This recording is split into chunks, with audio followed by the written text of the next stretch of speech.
So the government is happy with our economy. Let's have a look. Good afternoon, everyone. Florian Heise here with my stein of coffee, and welcome to another episode of Heise Says. I thought this afternoon we'd look at this article from news.com. It's a few days old, but it's still relevant. A finance minister backs the trajectory of the economy, Even though Australia's unemployment rate has remained at 5.2% for the fourth straight month, despite 41,000 people joining the workforce, he's backing it. He is backing it. So let's have a look at this and just see if we agree with him. So Finance Minister Matthias Cormann believes Australia's economy is heading in the right direction, despite some global and domestic risks and a flatlining jobless rate. And pretty much wage growth only dependent on public sector. Labor argues the government is being complacent about the economy, citing significant losses on the Australian stock market as further evidence the economy is in trouble. The unemployment rate remained at 5.2% in July for the fourth consecutive month, despite 41,000 people joining the workforce. Now, there are other methods of the economy, and I'll bring them up here, of measuring unemployment rate, and one is the Roy Morgan method. And I've spoken about this previously. Their last results were 9.2%. And let's have a quick look. I'll just bring that over here. We will jump over to look at their rates at the moment. Now, that's trending economics. No, we won't look at that. Here we go. From Roy Morgan, their estimates from 99 to 2019. And they have a different methodology to the ABS. And they go into some detail here, their methodology. The ABS counts, if you work 1 hour within the period of assessment, that's considered employed. And they've got certain criteria they can use, or they use, to consider you not actively looking for work or not part of the workforce. And that will reduce the unemployment rate. Some of them which just don't seem to make any sense. I mean, the 1 hour of work in itself is just ludicrous. And particularly without our trending or gig economy, it makes it even worse. So we'll scroll down the bottom. It's down the bottom, to make you just scroll past everything. Come on, we'll get there. I need a coffee break going down. So, June, it was 9.2% was the unemployment rate. I need to go right up to the top again. That's the unemployment and unemployed and looking for work at these numbers over here. So if we scroll down here, 9.2%. And now it's gone down. So it's good. Unemployment, according to Roy Morgan, has gone down to 8.9%. Okay, and you've got here unemployed, looking for work, and a percentage, full-time or part-time. What are we getting to? 5.9% and 6.8%. So unemployed, looking for work, unemployed as a percent of workforce. So you can see here the difference between the Roy Morgan result and the 5.2% that the ABS are pushing forward and which our minister is latching onto. And here's another one, underemployment, which reflects the number of people who want more hours than they are given, also nudged 0.2% higher to 8.4%. Well, yeah, that's the real one that it's showing you, particularly with cost of living increases. So Rachel filled up the tank and it cost $95. And we're not putting a lot of money in the petrol tank, guys, or the posh petrol. We're putting the cheap one that we can for the second-hand car. But, nearly $100. We'll burn through that. It'll last us a while, but I've got a home-based business now. All that commuting is gone compared to when it wasn't. And these things add up. So we're heading in the right direction, Senator Cormann told reporters in Perth on Thursday. We are facing some risks in the global economy and in the domestic economy. Well, what do we have in the domestic economy? We've got all the completely destroyed confidence in the apartment sector. Gone. Completely destroyed. In the global economy, well, let's have a look. We look here at the Observatory of Economic Complexity, and I'll scroll up here. You can see, what are our exports? Iron ore, coal, petroleum, gold. Gold might do well if it goes up. But where are they heading? What countries? China, Japan, South Korea. Now, I know I mentioned in a previous video our leaders were hoping, and economists were predicting, that domestic demand for our products in China would help us overcome any potential issues of the trade conflict between China and the US. That's what they're hoping for, hoping. Does that sound like something you'd want to bet the farm on? I guess when all you have left is hope. So, back to the article. We will continue to do everything we can to address them appropriately so that all Australians have the best opportunity to get ahead. I guess I'm more just, frankly, cynical at the capacity of our political leaders to have any influence at all on the global scale. I just don't think they have the pull, they have the authority, or even our market is small compared to the world. How much influence can we have? We've been so dependent on foreign money coming into our property sector, it's jacked it up, it overheated the sector, and now we're paying the price for it. So Labour leader Anthony Albanese said he has huge concerns about the economy, accusing the government of not having a plan to get things moving again. Well, I mean, hell has frozen over. I actually agree with the Labour leader, Anthony Albanese. Yes, I'd be more of the point that any plan a government have is kind of fruitless or pointless in a way. Any manipulations in the economy, I want them to step back. But it's just a difficult situation because when they step back too far, then we get corruption. But then again, the market's overheated. The market in the apartment sector is definitely overheated. So we have across the board negative economic figures, he told reporters in Sydney. Just today we've seen the Australian stock market this morning fall by some 2%. We have economic growth that was downgraded last week by the Reserve Bank. Yeah, he's right there. Senator Cormann didn't want to offer commentary on the stock market, which slumped after a major sell-off on Wall Street. Well, it shows you because, we're all influenced by the States. A lot of the trading happens in the States. We are focused on the economy and our economic performance. The fundamentals of the Australian economy are strong. Are they? Are they? When so much of our GDP is based on, well, it was based on the last few years on the resource sector and on buildings and apartments. I know I mentioned this quote before today, but I'll bring it up if you haven't watched my last video. This one here from Matt Barry.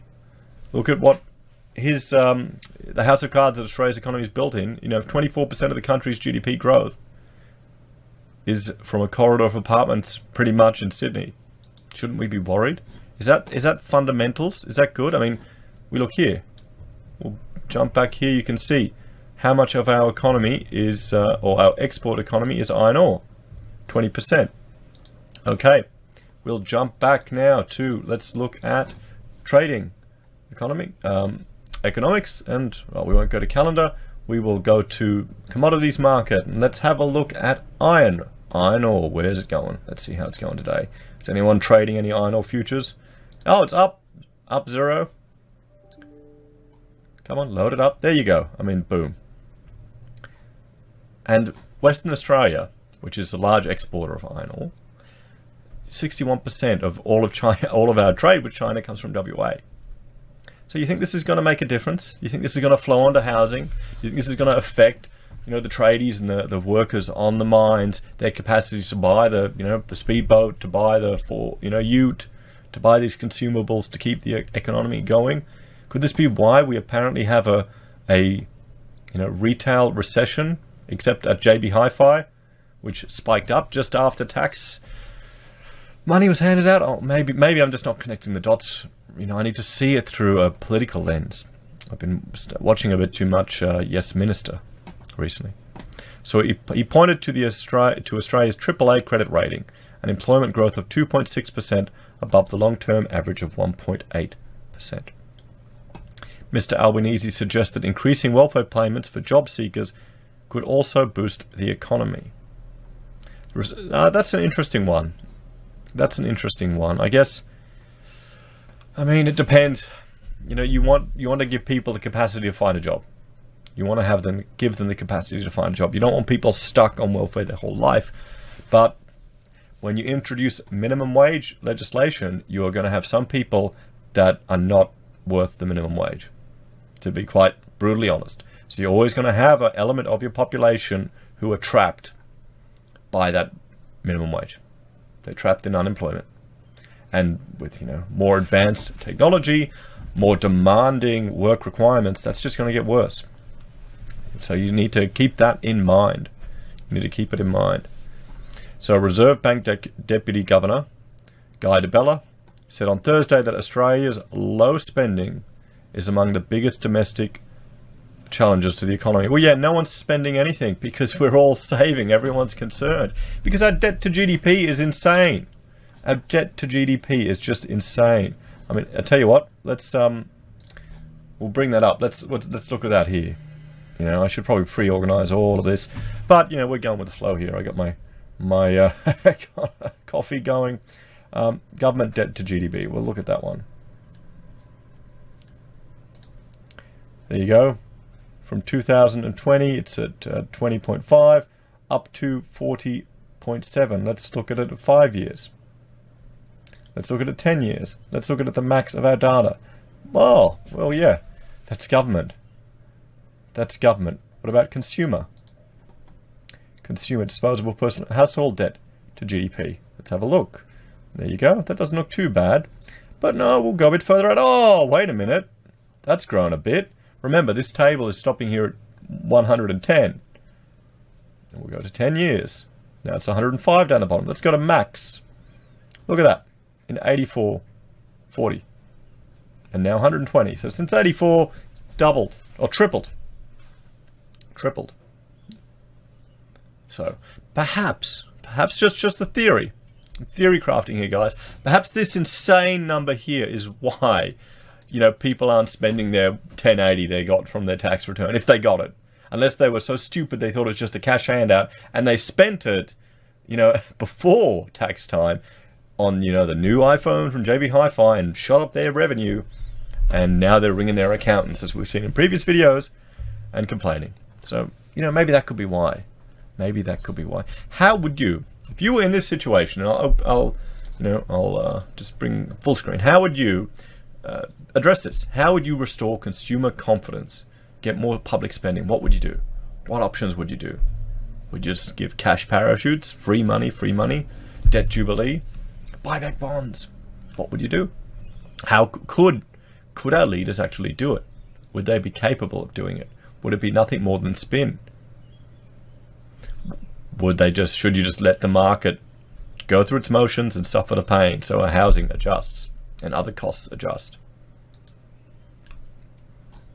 So, how about nuclear energy so we get lower costs? That's not going to happen in a reasonable time frame. That's a long-term capital infrastructure project I'd like to see. So slow growth in disposable income has contributed to the trend, and softer jobs figures could pose a risk in the near future. Further out, the risks to the outlook are even more evenly balanced, he told a Sydney audience. Oh, are you kidding? What? The national gender pay gap fell marginally to 14% over the past 6 months, a difference of $241.50 a week. Why the hell is a Liberal senator talking about this fake rubbish, or Liberal politician? Or is this from the Labor guy? Workplace Gender Equality Agency Director Libby Lyons said she would have liked to have seen the gap reduce further. Although it is good that the gender pay gap has declined slightly and remained stable, it shows that we still need... What the hell is going... I mean, come on.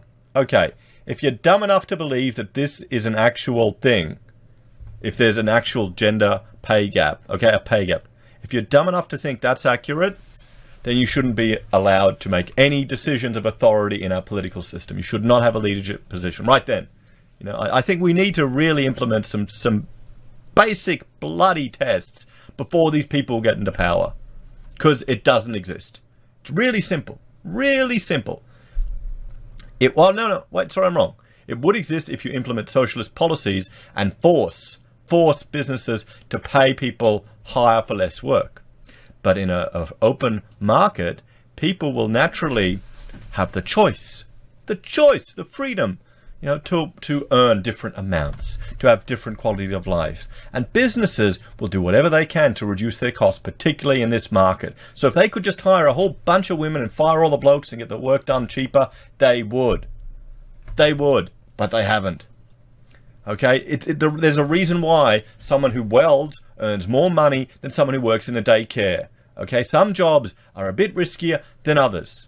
Okay, and don't get me wrong, I hate wiping shit up. I'm a dad of 4. I'm used to it, but that's different to welding. Okay? That's just... Anyway. So, I mean, I'm certain everyone who's watched my videos knows about the gender pay gap being garbage. It's an earnings gap, and it's the result of people having the freedom to choose. Okay? It's a good thing. It's a sign that we still have some elements of freedom in this socialist hellhole that Victoria is turning into and wants to drag the rest of the bloody country in. And anyway, guys, sorry I went off topic there. But if you're interested, I've got a whole series on the gender gap. You know, there's even a pocket money earnings gap. There's all these other stupid things that these people need to actually create. I mean, just think about this. The Gender Equality Agency. How much money is that actually? You know what? I'm going to look it up now. Gender Equality. We'll find out what their budget is. Budget. Okay. Annual reports. The Workplace Gender Equality Agency. That looks like it, doesn't it? Where's the annual report? Well, we'll look at that one. Okay, so we have their financial statements here. So their total expenses were 5.9. They've got other sources of income, other revenues, 1.3, and revenue from government, $4.8 million. And this is for this organization, the annual reports of the Wage Gender Equality Agency. Sorry, the Workplace Gender Equality Agency. $4.8 million. To tell us garbage like this. Garbage like this. $4.8 million. Okay? Think how many taxpayers need to work to earn that much money. And they're wasting it on this stuff. Let me know in the comments if you think that's a good investment of $4.8 million. You know? $4.8 million. How many homeless people could that house? You know, how many business owners could that allow to pay their mortgage rather than having to pay their tax? But no, we can't think about that. We need to make these stupid quotes. So I'm going off on a tangent here. But anyway, guys, what do you think? Do you think the economy is heading the way it is? You know, at least we're going to get gender pay equality. Anyway, sorry, I went off on a tangent. I'm going to have to cut out a whole lot of stuff. Like, share, and subscribe, and I'll see you next time. Bye for now.